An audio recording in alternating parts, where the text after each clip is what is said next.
And then apart from registration, you want to know what a full course load is for your specific university.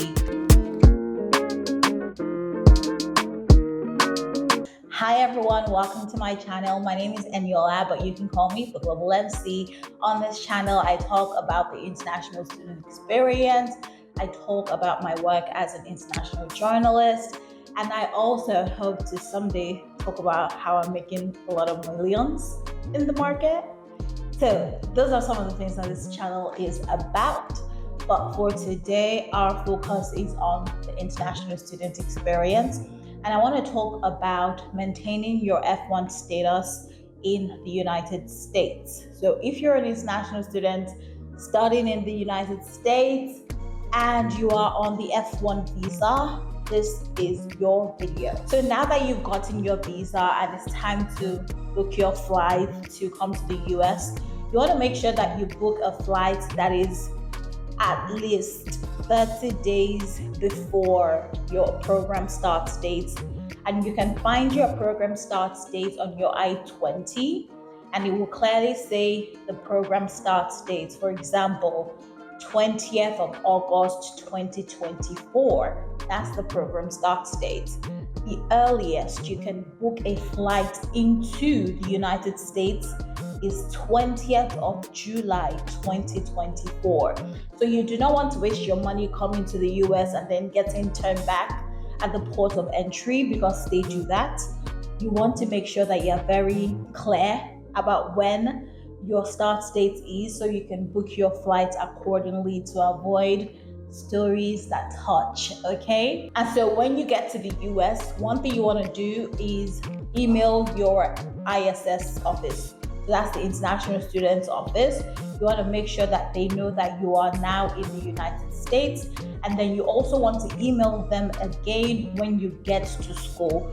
So for instance, for me, I came in 30 days before my start date, and I visited my sister in Minnesota, I visited my brother, I visited my aunties and my uncles. I visited so many people before I actually made it down to my school. So you want to make sure that that line of communication is always open and that they know where you are at any given point in time. And then this one will seem kind of obvious, but maybe it's not. But you actually want to register for your classes and attend classes. In my case, because I was coming in for the first time, my program director actually reserved all of the courses that I was supposed to take for me. But for others, like after that first semester, you have to make sure that you are on top of registering for classes, because those registration periods open in the middle of the current semester for next semester. So you want to make sure that you are on top of when the dates are open for registration, because something that happens is that classes get full really quickly, especially if classes that are really good, and some of the classes that you may want to take, they get full really quickly before you even get a chance to register. So you want to make sure that that first time when registration opens, you register for the courses that you're interested in to really cement your spots in that class. And then apart from registration, you want to know what a full course load is for your specific university. For UT, where I went to school, the University of Texas at Austin, a full course load was a three credit courses. So three credit courses.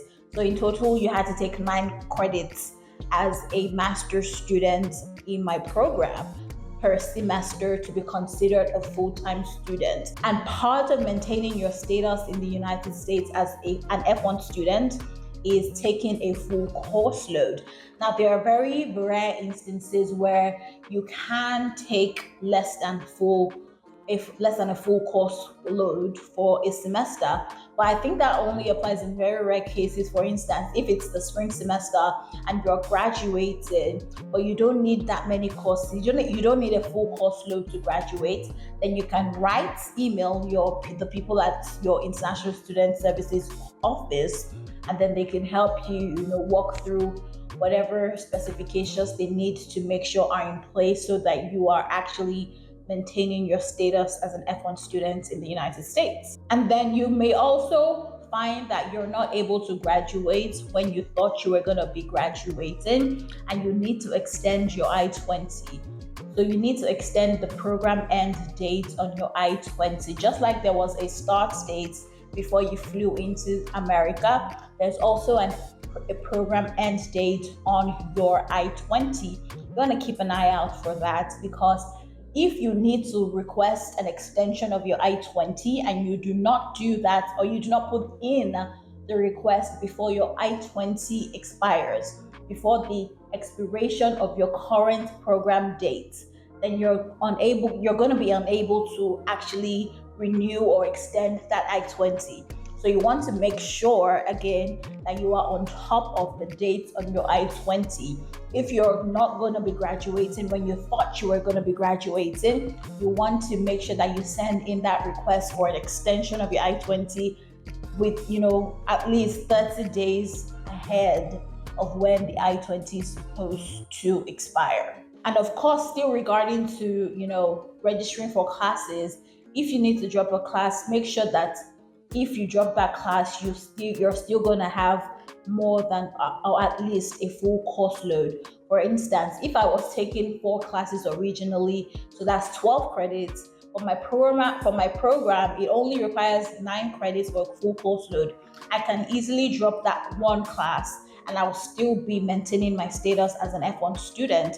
But for people who only registered for 3 classes, it's going to be almost impossible for you to drop any class during the semester, because then you will be going out of status. And so that's something you would need to address with your International Student Services Office. And of course, we have 2 main semesters, the spring and the fall semesters. And so summer is yours to do with whatever you want. And for me, one of the summers that I had as a student, I spent traveling. And so one of the things you want to do if you're going to be leaving the United States and you want to come back to resume your studies, you want to make sure that you email your ISS office to get a travel signature on your I-20. And so this means they will send you a new I-20 with a travel signature on it. And something I hope you also remember, that in another video I told you that you also want to keep all of your I-20s, because they become really important if you want to continue your stay after you finish or after you graduate. So once you graduate, there are 2 ways that you can really maintain your status in the United States. You can either apply for your master's if you were an undergrad student, or you can apply for a PhD if you were a master's student, and then you can also get a job. And the most popular way that people are able to start working in the US is through OPT once you graduate. And so when you're on OPT, there's certain other things that you need to look out for. You need to get a job within 60 days that you receive your employment authorization document. And then another way is the H-1B once your OPT is over. So that means that you have an employer and that the employer is willing to sponsor you as a non-immigrant worker in the United States. And so those are the 2 options really. There are other types of visas that you could apply for, but I'm not going to be talking about them today.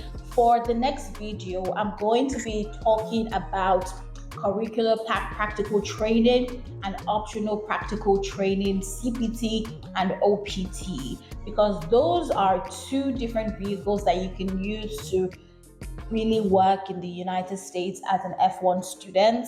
And I know that it may be hard, you may need money, but whatever move you're making, try to talk to your DSO officer or, the International Student Services Officer or office, because they really, I hope that they have your best interest at heart.